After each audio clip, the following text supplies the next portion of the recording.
Namaskar. Good morning to everyone, dignitaries, ladies and gentlemen. I was sorry, I was supposed to be a little earlier today, but got stuck in a traffic jam just like the rest of you.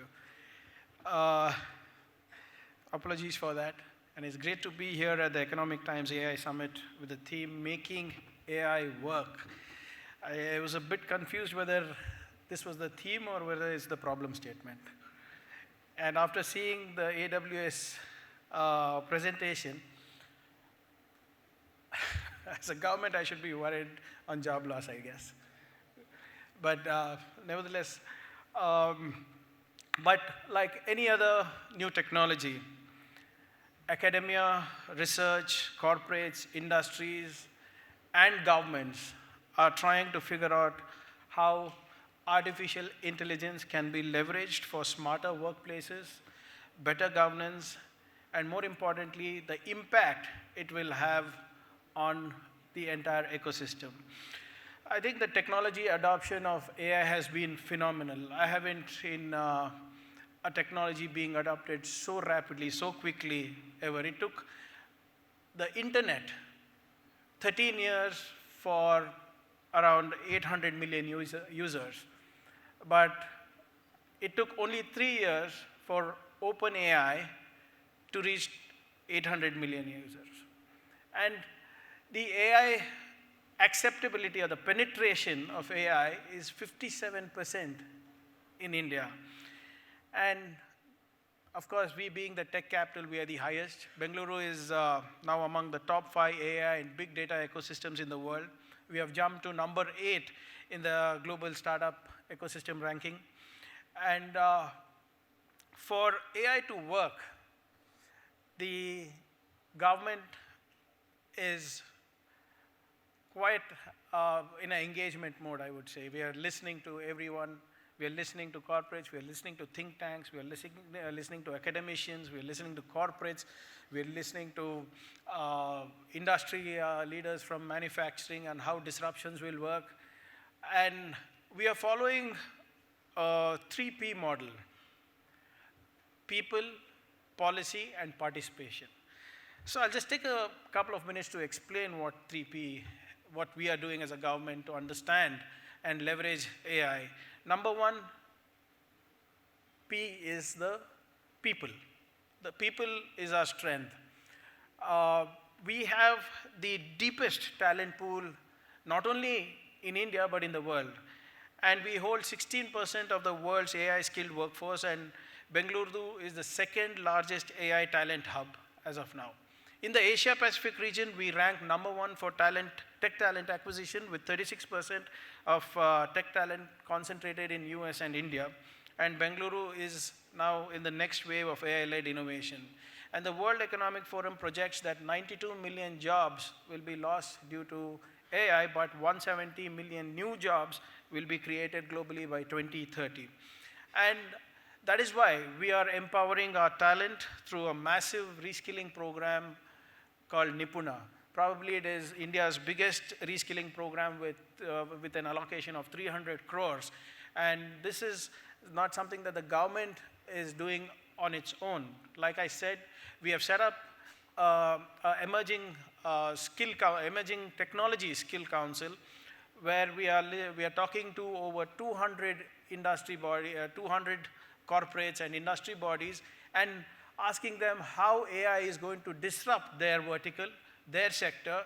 We are trying to get what are the skill sets that would be necessary. So if the fintech industry needs cybersecurity for cybersecurity training for their workforce, we are contributing 50% to them. They are giving us the curriculum. For the first time in India, we are allowing corporate development fund and CSR activities to be used for the skilling program. And of course, as always, the program that any program that the government of Karnataka envisions, we have the top priority is the women. We want as many women back in the workforce in this sector, and we are training on a massive scale. So with respect to people, we are very clear. We want to have the most trained and most efficient and most agile human resource trained in Bengaluru who can cater to the globe, to the global aspirations. So while you're skilled locally, you work globally. That is what the government of Karnataka is doing when it comes to reskilling and upskilling people. The second is the policy. I think while there is talent pool, while there is political intent, if we do not have policies, it will not accelerate. And that's exactly what we are doing. Probably in the next couple of weeks, we will have our new information technology policy and the new startup policy with heavy focus on research and development in deep tech. We are creating centers of excellence in emerging technologies across the state. I already run over 25 centers of excellence, right from agriculture to aerospace. And in each of these centers of excellence, I have partners from the industries, partners from the corporates, who are telling us how AI is going to disrupt each of these verticals, and we are creating solutions that will solve real life problems. So while the rest of the ecosystem chases valuation, we are trying to see how we can add value by solving real life problems. And through these policies, we are ensuring that we stay ahead of the curve. We have got 1,000 crore allocation for a program called Local Economic Acceleration Program. It's called LEAP, probably a very, very ambitious program, not just for the state, but for the country also, because we are trying to create clusters beyond Bengaluru. So we are trying to create a cluster in Mysuru and Ramnagara for cybersecurity, fintech, Mangaluru, Udupi, and Manipal as a cluster for cybersecurity, for startups and innovations. For manufacturing, we have the Hubli, Belgavi, Dharwad for micro-component manufacturing, and other manufacturing and pharma, we have Kalburgi. So we are creating these various clusters which will act as local economic accelerators and ensure that innovation and incubation is taken care of at the local level. That's the depth of talent we have. And we will need a policy for that, and that's just what we are doing. And also in our new startup policy and the LEAP program, we'll have a heavy concentration on innovations within deep tech. So we have allocated close to around 300 crore for a fund of funds and 100 crore for deep tech corpus only for artificial intelligence and machine learning and other deep tech innovations. While this is with respect to the policies that is public facing, internally also the government of Karnataka is ahead of the curve. We have established an artificial intelligence administrative unit within the e-governance to accelerate AI adoption across government departments. And this is ensuring that how we will be able to adopt AI to shorten our processes, to ensure better delivery of governance, whether it is at the Gram Panchayat level or whether it's at the corporation level. Basically, anything to do with governance and citizen services, delivery of citizen services across the state. So we are using various tools in the Department of Agriculture. We are using it in my department. We are having AI agents answering queries in NLMs and LLMs. We have, you can actually get the proceedings of a panchayat on WhatsApp, sitting here in the Conrad Hotel as we speak. So we are trying to see how we can converge governance, better governance through AI. And more importantly, we have come up with the Karnataka Innovation Authority. This is again very unique to the framework of the nation, where we are developing responsible AI and data governance frameworks. So the immediate reaction of any government, if they do not understand technology, is banning them, right? So it's happened when London banned Uber, New York banned Uber, we've banned Ola, Uber, now we have banned Rapido. So whenever governments don't understand technology, because we don't have policies for it, it's not that they're illegal, but policies always play catch up to technology.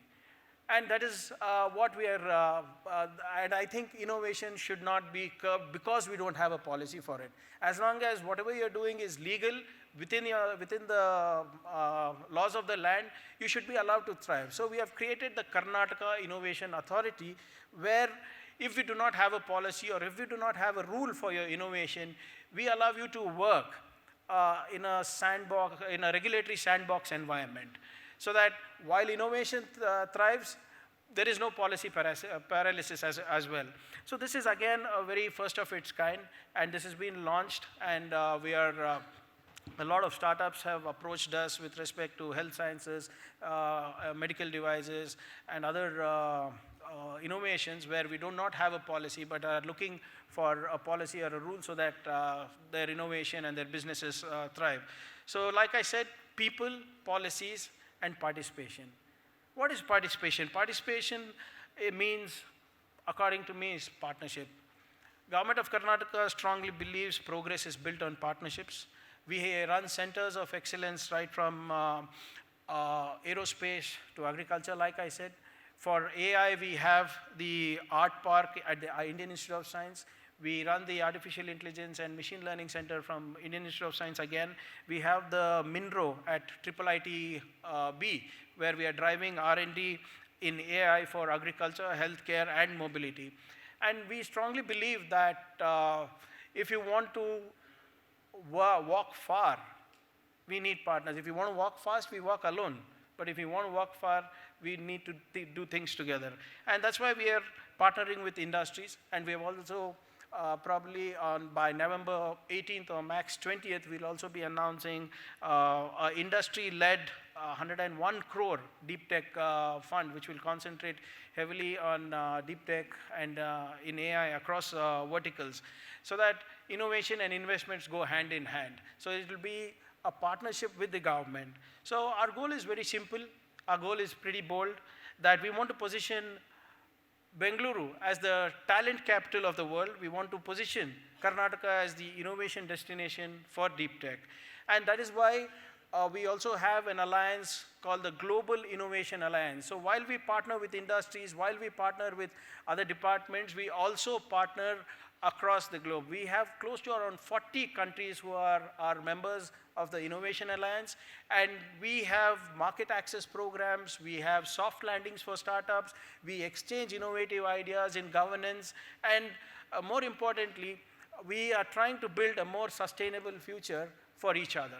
So if there are 10 startups over here of Karnataka that need market access to Germany, we facilitate that.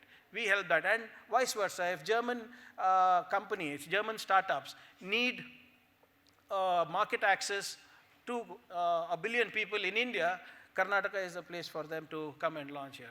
And we're also looking at collaborations. We have collaborations of startups with San Francisco. We have sustainable solutions, sister cities with the Finnish and the Scandinavian countries. So like this, we have over 40 alliances, innovation alliances, where we are talking about building a more sustainable future, a more, a more green future for all of us.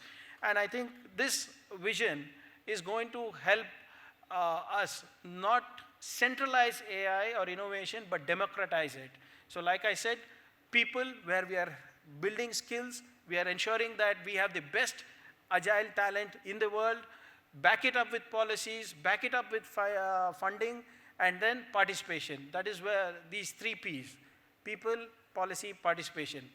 And if we are able to do these things together, and I'm sure that we will be having the best ecosystem in the world to create probably the most sustainable future for all of us. And more importantly, it's just we are going beyond AI. We already have our quantum roadmap already is in place. We see AI, quantum, space, and semiconductors as the 4 pillars of the new deep tech stack. And Karnataka is the only state with a dedicated research and development infrastructure for all the 4. We have the Quantum Research Park at the Indian Institute of Science. We have the Art Park for AI and robotics. We have the Center of Excellence in space for space technology. We have the SAFAL program for semiconductors and chip design. We are also building a quantum city a world-class hub for research and development, for manufacturing and innovation for quantum. And the Karnataka quantum roadmap that we released last month is very, very ambitious. We intend to create a $20 billion quantum economy by 2035. We want to generate 2 lakh jobs, direct jobs in quantum, and capture 20% of the global quantum market. So, like I said, Bengaluru has always been a city that builds the future. A few decades back, we were called the pensioners' paradise, but today we are the most disruptive city in the world today, and we are growing at a rapid pace. We are having talent from all over the world come here, work from here. We are creating IPs for the future from here. We are building global products, global solutions from in the backyard of Karnataka, and I think the future is going to be great, provided we make AI work. But that is something that governments cannot do in silos.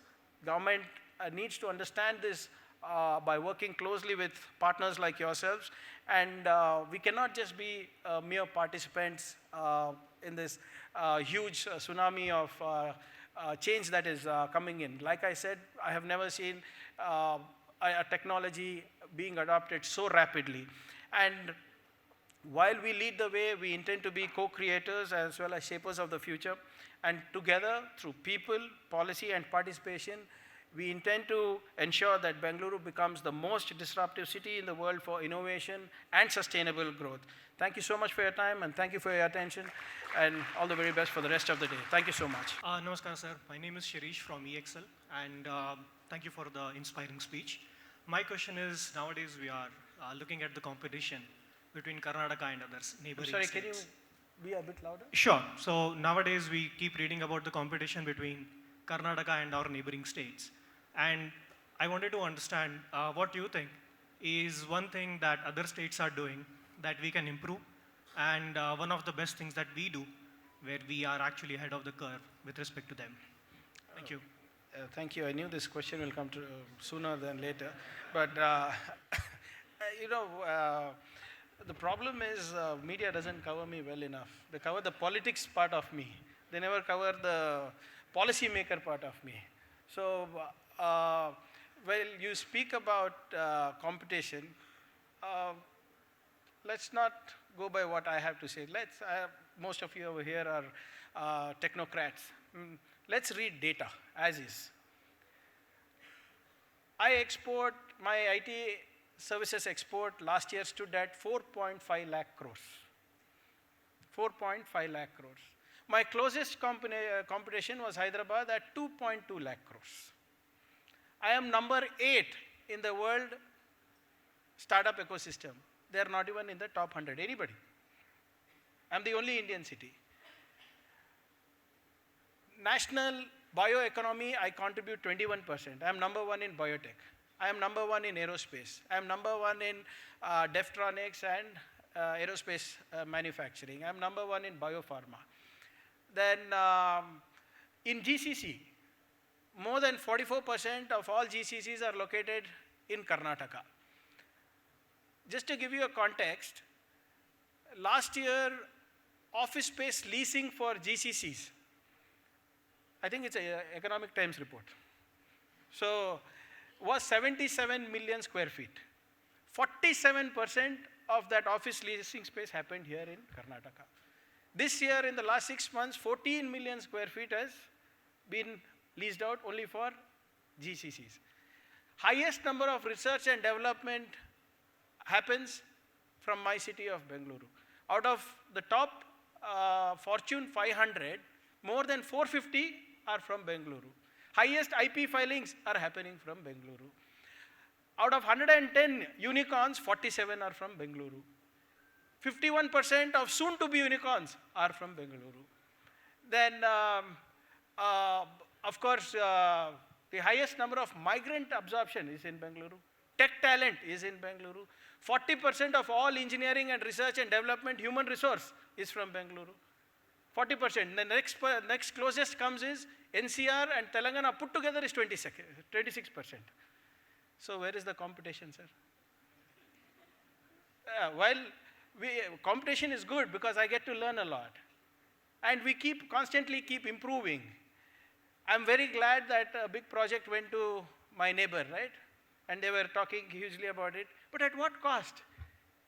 Will you be okay if I give 25,000 crore subsidy, 25% uh, rebate on the land purchase, 100% rebate of state GST for 5 years, free power, free water, and how many jobs are we generating?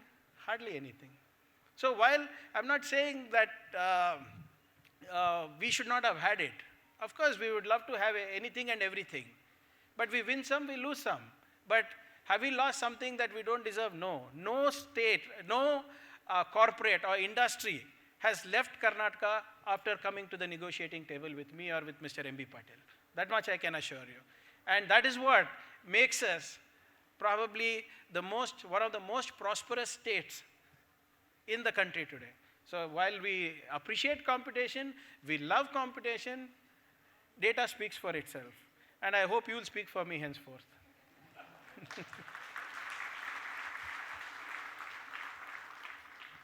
Good morning, sir, and everybody in the audience.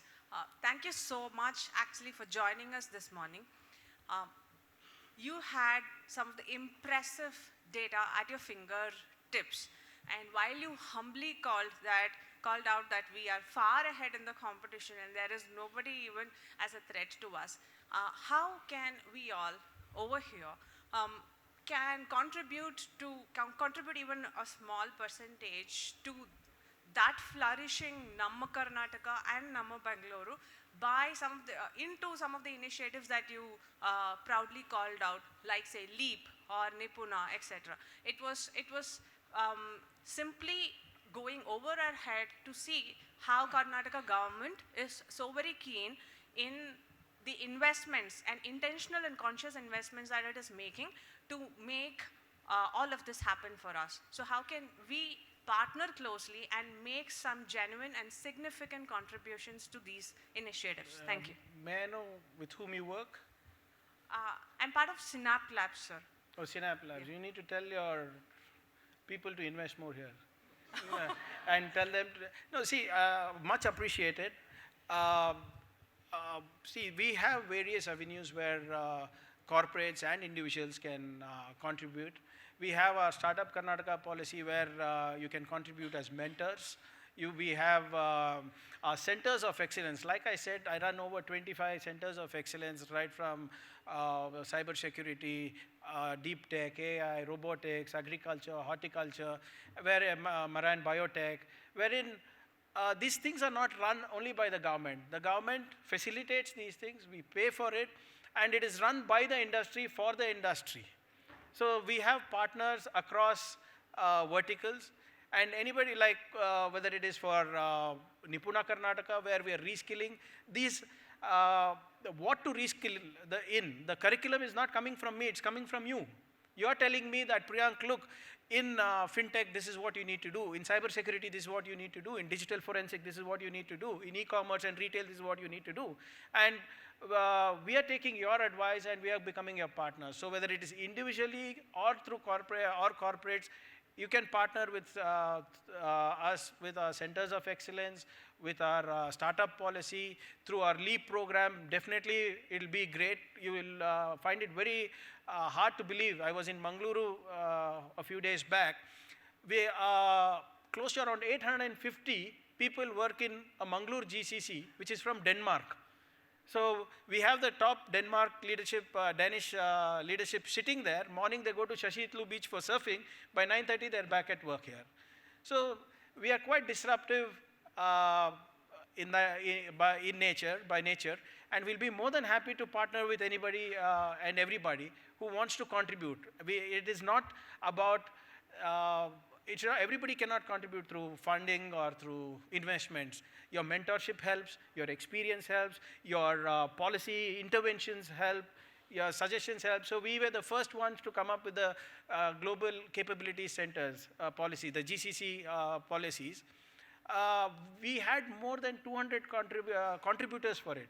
There were law firms, there were individual lawyers, there were think tanks, institutions, corporates, right from people like Accenture to somebody, an advocate was there who are contributing. So all you need to do is reach out and tell us that this is what you want to do. Probably what I could do is we will start one small sort of I don't know if I'm using the right thing, probably an agent, AI agent for people to come and let us know how they can contribute, and we will get back to you on the methodology for that.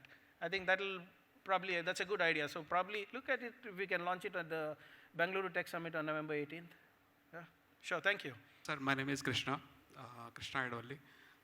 It is very reassuring to hear you are the framework of 3 Ps, people, policy and participation, and also the initiatives that you are taking about Nipuna and all that. My question is, if you could please elaborate on what initiatives are you taking at the high school level so that you are able to catch the talent early, like modernizing the classes with the labs required, bringing in experts from the, in the practices and all that, so that they can actually teach them more than the curriculum, but more of a practical skills and all that. True. So if you could please one good thing that the government of Karnataka has always been doing consistently is building a solid pyramid base with learning and skills. So whether it's high school or whether it's higher education, we concentrate heavily on STEM. In fact, the Emerging Technology Skill Council that I spoke about, they have, the recommendation is just not for me and the Department of Industry, but they are also suggesting changes in curriculum. We are, at high school level or the higher education level, engineering level, medical level, wherever possible, we are giving those recommendations to the academic council, where they cannot, if they are not able to retrofit it with their curriculum now, they are putting it as a credit-based course. In fact, somebody was telling me recently that more than 2.5 million people have registered for Gen AI classes across the country. I mean, 2.5 million people, that's huge. So while, like I said, we are nourishing education, forcing on, insisting on STEM, building it on skills, building incubators on top of that. On top of that, we are building centers of excellence. On top of that, we are building the funding and then the policy. So we have right from policy to schooling. So it's a nice solid pyramid which ensures that I have the most trained human resource for the world. So I'm no longer catering to Indian ecosystem. The first thing that when I meet ambassadors, when I meet council generals, or when I meet corporates from outside, the first thing they ask me is like, how can I have access to your human resource? Because we have great talent, deep talent, most agile talent, and that is being built from high school level. So while that's a work in progress, a continuous work in progress, because the education system, especially the tech part of it, is extremely dynamic. We are building it, we are constantly watching it and taking feedback and ensuring that we are doing the course correction throughout the primary, high school, as well as the higher education. Thank you. That's it. Thank you so much.